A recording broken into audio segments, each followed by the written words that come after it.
Bom dia, caros traders. Marcelo Torres da TradeWiser com mais uma videoanálise para vocês do Ibovespa diário.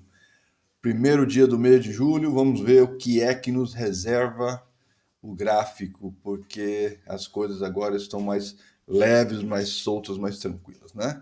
Vamos dar aquela rodadinha básica, lembrando que essa análise está disponível em todas as redes sociais da TradeWiser e o que eu adicionei aqui embaixo, ó, as 4 aqui, mais a Anchor aqui, as 5 aqui são podcast que você pode me ouvir onde e quando quiser, ok? Todas as análises que eu faço estão lá, tá bom? Lembrando também que meu disclaimer diz que essa análise é apenas uma análise educacional, não é um indicativo de investimento. Ok, vamos começar aqui. Temos o gráfico de ganância e medo, ele está em 48. Ontem estava em 48 e antes, semana passada, em 52. Portanto, há um sentimento de receio aí com relação ao movimento. E isso é claro, já falei com vocês.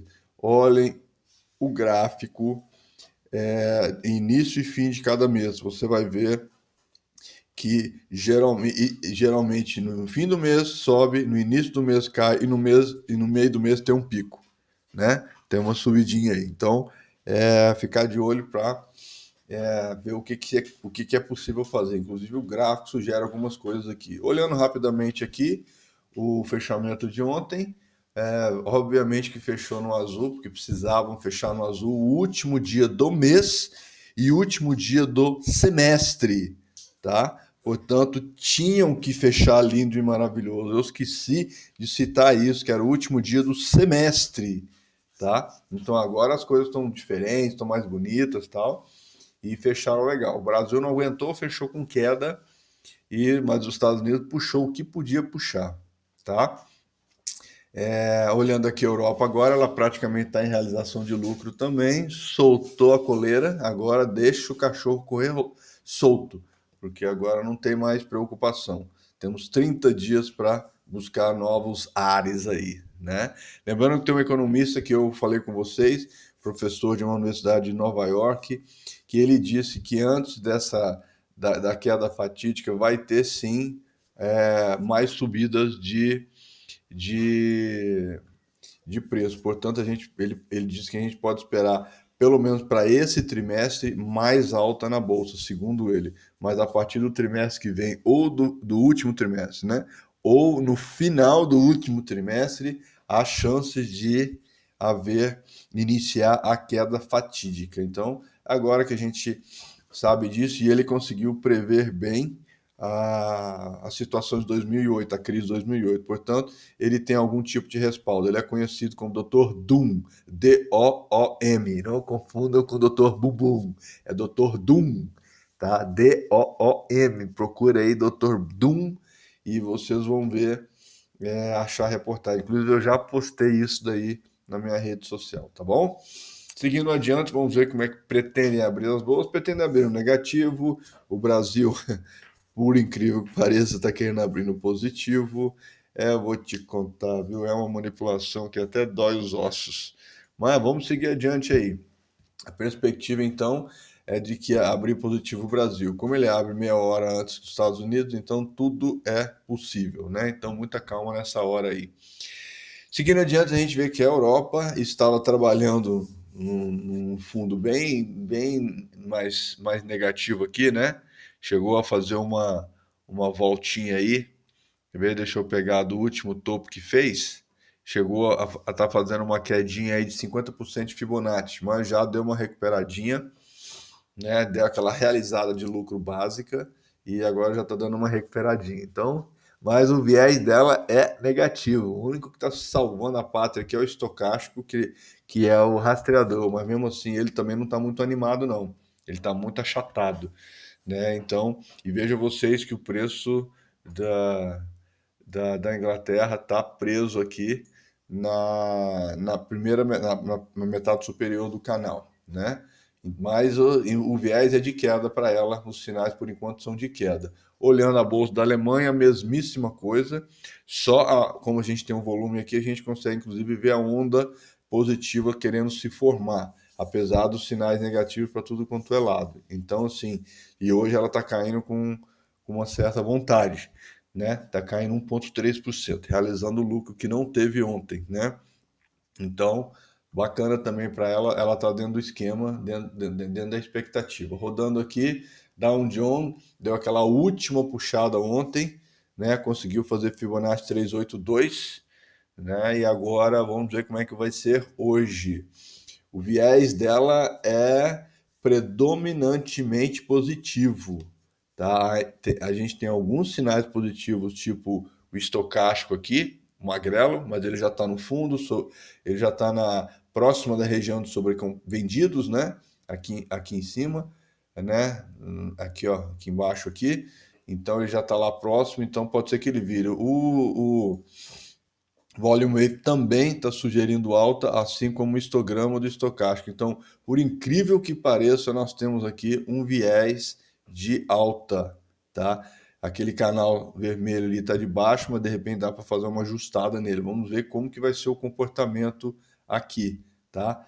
Mas a princípio precisamos aguardar também o pregão de hoje. O de ontem não mexeu muita coisa, então dependendo do pregão de hoje para a gente ter um movimento mais direcionado da Dow Jones. SP500 está na mesmíssimo patamar, mesmíssimas considerações. Não tem segredo aqui. Nasdaq, o que a gente tem Nasdaq também, ela tá num viés relativamente positivo também, está querendo emplacar o positivo, mas ainda não temos uma certeza completa desse movimento. Precisamos aguardar hoje para sentir qual vai ser o primeiro sentimento do mês, né? O sentimento do primeiro dia do mês. Vamos aguardar para ver. Seguindo adiante, chegamos no petróleo. O petróleo sim está sinalizando para nós que tem alguma coisa errada que não está certa, né? Ele está com viés de baixa em alguns indicadores, inclusive os importantes, por exemplo, a força relativa está em queda, assim como o estocástico está positivo, mas embarrigando, tá? Por essa queda, parece que hoje está relativamente forte, mas nos últimos dias, desde 21 de junho, que o volume é extremamente baixo, a negociação aqui do petróleo futuro extremamente baixo, tá? Então, vamos ficar de olho para ver como que vai ser o movimento aqui desse, desse ativo aqui, né? Mas ele está sugerindo uma correção. E uma correção no meio do caminho do estocástico aqui, ó. Tá? Pode ser apenas só uma correção mesmo para continuar subindo ou não, tá? A gente inclusive tem uma linha de tendência aqui que é a própria linha de baixo do canal, né? A própria linha de tendência de alta. Então vamos esticar o canal para cá e assistir a cena dos próximos capítulos. Seguindo adiante, agora temos o nosso ouro. O ouro, como eu falei, ele está muito esticado, muito esticado. A ponta da seta é para amanhã. Na ponta da seta para amanhã. Reparem vocês que enquanto o preço do ouro continua subindo, o volume está caindo, tá? E o ouro até que obedece bem essa relação volume-preço. Portanto, tem alguma coisa errada que não está certa aqui. Provavelmente a gente vai ver uma virada no mercado aí. Esse é o sentimento que eu estou tendo. Ouro caindo. Vamos ver como é que vai ficar o dólar, tá? Mas por enquanto a gente tá com sinais relativamente positivos no ouro, mas ele já está dando sinais de que está querendo virar, tá? Já está dando sinais de que está querendo virar. Também precisamos aguardar mais um pouco. Mas lembrando, o ouro está demais especulado, tá? Lembrando rapidamente vocês aqui que o meu curso da Quinta Masterclass está com vagas abertas ainda. Acontece semana que vem. Participem, aprendam, ganhem conhecimento. É a sua chance de participar da Quinta Masterclass, tá? Não tenho previsão para aulas em agosto. Pretendia fazer, mas essa Masterclass talvez seja a última da temporada aí. Aí eu vou dar uma descansada, talvez, a menos que eu tenha mais demanda. Então eu sugiro vocês, quem tem interesse em fazer o curso, talvez seja a hora, tá bom? Eu não tenho previsão de fazer em agosto nenhuma aula, tá? Só se tiver demanda, novamente repetindo, tá? Seguindo adiante aqui, olhando agora, temos aqui o dólar. O dólar já está abrindo em queda hoje, né? Sinalizando, e eu já estou falando há um tempo que o dólar está querendo cair, o dólar está querendo cair, ele está na região de sobrecomprado estocástico, a força relativa está amarelinha já tem um tempo, né? Tá aqui, ó. Tá amarelinho um tempo, o estocástico tá na sobrecomprados, né? E o MACD também fica dando aquela embarrigada, vai que não vai. Então, assim, me dá a impressão de que o dólar vai cair, consequentemente a bolsa vai subir. Tanto é que o futuro do Ibovespa está dando alta. Ontem, lembrando sempre que sempre abre em cima, chega no meio do dia, está embaixo, no final do dia sobe de novo. Só que veja como é que entregaram tudo ontem para fechar a conta. Afinal de contas, os fundos fecharam às 4 horas. Aí às 5 horas ficaram livres para voar, né? Então, assim, na verdade foi até no after aqui, né? Que eles entregaram tudo que tinha direito. Deram aquela última puxada e entregaram tudo no after. Então, estavam com medo de hoje, mas o viés de hoje parece que é alta, parece que está tranquilo. Aquilo que eu falei com vocês sempre, gente, meio-dia, geralmente os big guys nunca fazem negociação. Olha como é que o volume sempre no meio do dia baixa, tá bom? Então a dica é acompanhe o gráfico de 5 minutos é o seu guia, tá bom? Seguindo adiante aqui, a gente tem o gráfico de 1 hora no intraday. Olha aqui, ó, desenhei para vocês um canal. Se ele obedecer esse canal, tá fácil demais ganhar esse dinheiro, hein? Tá fácil demais. Um canal com spread de, vamos ver, um spread de 2,7%. Dá para fazer um spreadzinho aqui, não dá não? Então fica de olho aí, porque a gente tem uma linha de tendência de alta passando aqui mais no topo, está um pouquinho longe dele. A de baixa temos esse desafio aqui, né? Mas pelo menos para hoje parece que não está querendo ter queda, ó. Supostamente no horário, mesmo que o horário são 7 horas, né? São 7 horas são 7 barrinhas para fechar o dia. Ele está querendo sugerir uma queda numa hora. Todo mundo está sugerindo queda aqui, ó. Todo mundo. Quem não tá no caminho D. O único que não está sugerindo queda aqui é o MACD. Mesmo assim, ele já está pensando, vou ou não vou, vou ou não vou. O resto já sugeriu queda numa hora, tá? Então pode ser que a gente veja uma correção no intraday. O problema é que ele teria que cair até 94.200, 94.400, mais ou menos, o que é muita queda, certo? Eu acho que é muita queda. Cair 600 pontos aí, tá estranho isso daí. Seguindo adiante aqui, a gente tem o diário, também aqui, ó, uma pequena flâmula aqui para você. Então, rapidão ele vai estourar, né? E se a gente fosse seguir a regra do camarada aqui, ó, vamos pegar a nossa setinha aqui, a base dele aqui, vamos colocar aqui, ó. Vou até colocar esse cara azul. Aí eu pego e transfiro esse cara para um potencial ponto de rompimento. Aí leva aí pra um absurdo de uma alta. Considerando hoje, dia primeiro que está querendo subir, né? Vamos ver. Ele está sugerindo 116 mil. Vocês acreditam nisso? Tá difícil, hein? Pelo menos no diário, todos os sinais de queda aqui, claros e evidentes, tá difícil acreditar. Mas, de novo, é o que está projetando aqui. Até o curto prazo, ontem conseguiu fechar. Não, na verdade, o curto prazo fechou em alta, mas já tem sinais aqui sugerindo que pode ser baixa, seguindo todos os outros indicadores. Mas vamos voltar aqui no futuro rapidinho para a gente ver como é que está o Brasil. Brasil, 0,3% positivo, tá? 0,3% positivo. Vamos ver o que é que vai dar. Porque lá nos Estados Unidos falaram que a criação de emprego foi positivo, 2,4 milhões de vagas, só que ficou abaixo da expectativa de 2,9, né? A outra coisa aqui que eu achei engraçada foi a notícia do dia, né? Eles falando aqui qual poderia ser as 5 principais notícias do dia. E aí ele começa com aquela frase lá, básica, dizendo onde é que está aqui? O sentimento maior de aversão a risco começa a pesar sobre o mercado global e os principais índices europeus passaram a operar em terreno negativo após iniciar os dias em alta, em meio à perspectiva de aumento de casos de coronavírus, novos casos nos Estados Unidos, blá, blá, blá. Ou seja, é sempre aquela notícia que aparece só para justificar o retrato. Tira o retrato e fala, isso vai acontecer. É igual um especialista aí, comentarista falou, nunca acredite nas notícias. Leia as entrelinhas dela. Ela só está aqui para justificar, né? O que a gente tem aqui no jornal, vamos ver o que mais aqui. Mundial, versão pedra por causa do corona. Tá, hoje o Fed vai falar, vai sair o relatório FONC dele aí.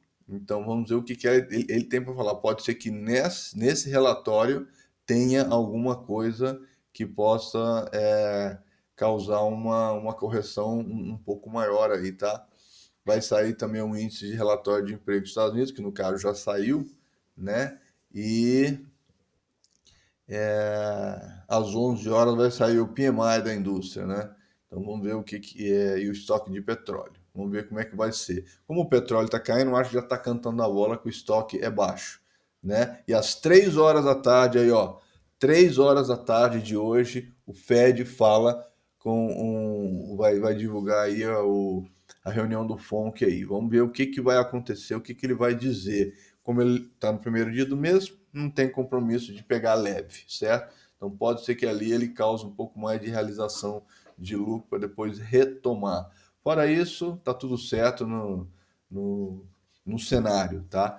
Agora, então, voltando aqui, o 1 hora parece ser um gráfico interessante para nós. Veja só, tem esse canalzinho aí bacana, encaixou perfeito esse canal, tá bom? Mas ao mesmo tempo, lembrando que a gente tem um triângulo aqui bem apertadinho, né? Ó. Pegar aqui, ó, olha lá. A gente tá com um triângulozinho simétrico aqui. Então, assim, é como eu falo com meus alunos. Quem fez o meu curso sabe e entende o que eu estou falando e sabe como fazer. O lance é cercar a galinha, senão não rola canja no jantar. Então a galinha está toda cercada. Inclusive para aqueles que são bitcoinzeiros, ontem eu cerquei a galinha com uma ex-aluna do último curso da Masterclass 4, a gente ficou conversando, ela estava com uma posição aberta, aí eu mostrei para ela, estava recapitulando um, um tópico do curso, e aí nessa brincadeira a gente acabou fazendo uma análise muito quente do Bitcoin, também cercando a galinha. Então, quem é Bitcoinzeiro vai gostar da análise que eu tenho hoje. E se bobear, eu vou fazer uma live hoje à tarde para a gente ver não só o mercado da Bolsa, mas também o Bitcoin, tá bom? Eu anuncio aí, caso eu consiga me estruturar aqui hoje para fazer a live, tá bom? Fiquem de olho aí então nas minhas redes sociais. Inclusive, eu sugiro vocês a se inscreverem, a me seguirem no YouTube, porque é lá que eu faço as lives, lá que sai as análises. Às vezes, dependendo do que eu vejo na bolsa, é tão instantâneo que eu já lanço a live 5 minutos depois eu estou no ar, tá? Então, aqueles que já estão lá aparecem na hora, tá? Então, sugestão, siga-me no YouTube. Seguindo adiante aqui, então, lembrando da, da bandeira que a gente tem aqui, não sei se ela vai tão longe assim não, tá bom? Mas pelo menos se a gente for medir, fazer uma medição um pouco mais modesta aqui, ó, da entrada nela aqui, pegar um ponto mais firme e trocar para uma cor roxa, não roxa não, porque ali já tem, vou colocar na cor preta mesmo. Então eu pego o preto, se eu levar também para o ponto de rompimento aqui, ó, olha lá, vai chegar a 100 mil, 100 mil, 101 mil pontos, 101.400. Não tá ruim não, esse aí já é mais realista, tá bom? Então, para fechar a conta, no semanal, continuamos dentro do triângulo simétrico, batendo e respeitando certinho, já com leves sinais de queda, tá? Leves sinais de queda. Lembrando que isso aqui é médio e longo prazo, tá? Quando a gente vai pro mensal, esse sim é longo prazo e esse aí canta alta, tá? Tá cantando alta. Então, diria que de certa forma bate com o que o professor de Nova York falou, que a pegada mesmo vai ser só próximo do final do ano. Se isso for verdade, temos 6 meses. 6 meses tem muito tempo para subir aqui, tá bom? Então vamos ver como é que vai ficar. Depois eu faço uma análise um pouco mais aprofundada nesse mensal aqui para ver se a gente já consegue tirar uma coisa boa, tá bom? É isso aí, pessoal. Com essa análise na mão e com o pregão abrindo, agora é showtime. Aquele abraço.